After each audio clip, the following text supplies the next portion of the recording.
Anyway, I guess it's a moot point. He is registered, but there we go. They can't afford to sign him. And I was a bit concerned last night around the stuff coming from Di Marzio saying that Liverpool, how we're waiting to see if he wanted the move, to see what happens with Barca. I never believed for 1 second that Liverpool would have accepted that. Because why would you? Why would any self-respecting club who moved in for a player say, oh, okay, wait, well, hang on to see if the one you really want comes in? That's not the vibe you want from a player if you're looking to bring them in. And to be fair to Romano on this, he's always been positive about Chiesa and Liverpool since he broke the news on the story. And that's kind of why I've been so optimistic on it. Now, look, it isn't done yet. And we still have 3 days in this window. But my concern tonight, my friends, is more we still haven't seen a centre-back. Now, we are going to talk about one potential option tonight whose name has been mentioned, but signing an opportunistic attacker in this window is all very well and good. And I mean that sincerely. I welcome him to the club. I don't have anything against the idea of this signing. I think it's opportunistic in the right sense of the word. But it doesn't take away from the two priorities, which was midfield and defence. That's the two positions where I think over the course of a really busy season, we may come a little bit unstuck. So is this deal basically done? It looks that way, mate, yes. Now, nothing in football is done until it's done, but the language coming from Romano on this is extremely confident. He said Federico Chiesa wants to sign for Liverpool. It couldn't be any clearer on that one. So yes, I believe that this is a deal you will see done over the next 24, 48 hours for very many reasons. Mostly, Juventus have to make a decision because they need to free up money for PSR and FFP stuff. They need to try and get some players in themselves. He's in the last year of his contract. Thiago Motta has told him he doesn't see him as part of the plans. So this is a perfect opportunity for Liverpool to come in and get a bargain. And that looks like what we're doing. And that's sound. I'm all for bargains, nothing wrong with bargains, but we can't take our eyes off the prize, which is the two areas that we need to fix. It's no good continuously fixing the front of the car if the back of the car is falling to bits. And maybe I'm exaggerating there with the fall into bits, but you get my point. It's no good having a Ferrari on the front and not having a Ferrari at the back. I'm going to be honest about where I am in this situation. Let me get the poll up. For me, they're two good pieces of business on their own merits. If you take them at face value, I've got no issues with signing Chiesa, and absolutely not. In fact, I think they're both very good signings, but it still doesn't solve the issues I had coming into this window, and I don't want to be distracted. So I'm struggling to find this balance between being happy at the idea of Chiesa and very happy with Mamardashvili, but I can't get away from the fact that this isn't distracting me one bit from the fact that we need a centre-back and a midfielder. And all these other things are just distractions in my mind at this moment in time. And they can't get away with it. That's another thing I want to say is we cannot let them away with not bringing in one of the two positions minimum that we wanted in this window. And we still don't know what's going to happen with Joe Gomez. It looks like we may see an offer. Crystal Palace looking at him and Chalobah as two options. Chiesa, not a bad in a vacuum, but a luxury signing. Yes, Nick, I think that's more than fair. If I said to any one of you guys now, on its own merits, what you think of Federico Chiesa signing, we probably all go, can understand it, especially at 10 to 12 million quid. It is the epitome of an opportunistic signing, and a good one, and worth the risk-reward ratio in my mind anyway. I'm happy about Chiesa, but if it fell through, I wouldn't lose a second sleep over it either.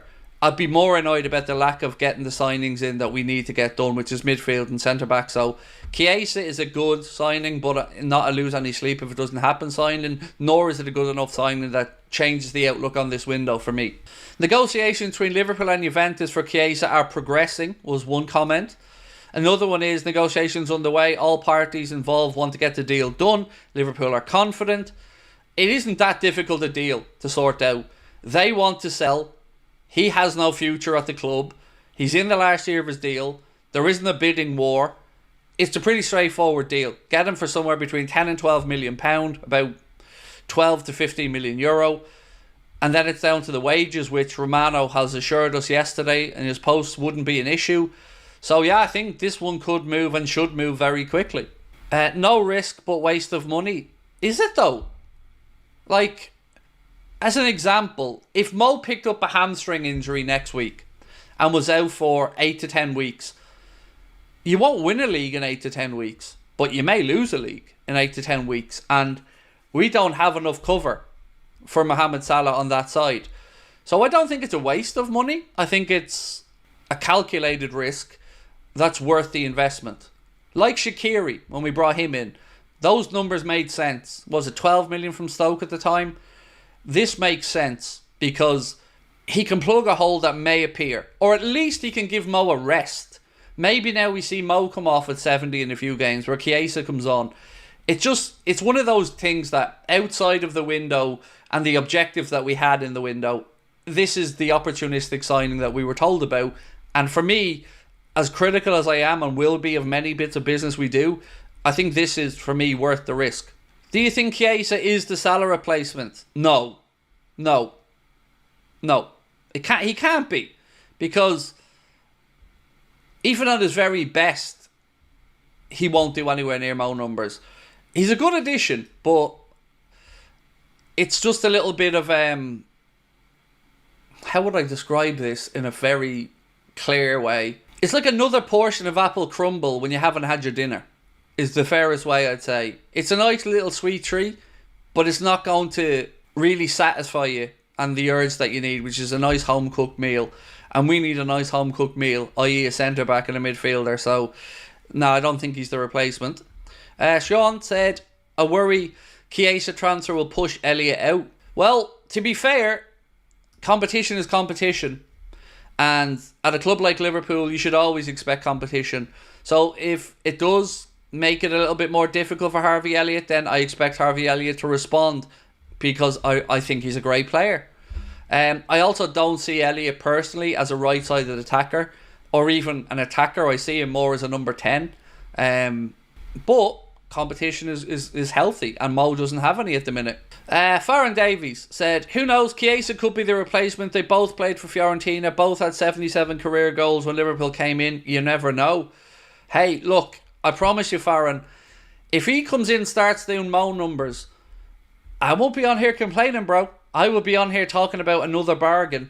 And I don't mind bargains that work out well. Andy Robertson's one of my favourite Liverpool signings of all time because we basically swapped Kevin Stewart for him. And I think we can say we got the better of that one. What wages are Chiesa's looking like? So I think he's on about 160 at Juve. Maybe, I think it's 160. I don't know what the negotiations are for a number from to get wages at Liverpool. I don't know. I'd be surprised if Liverpool are going to give him 160.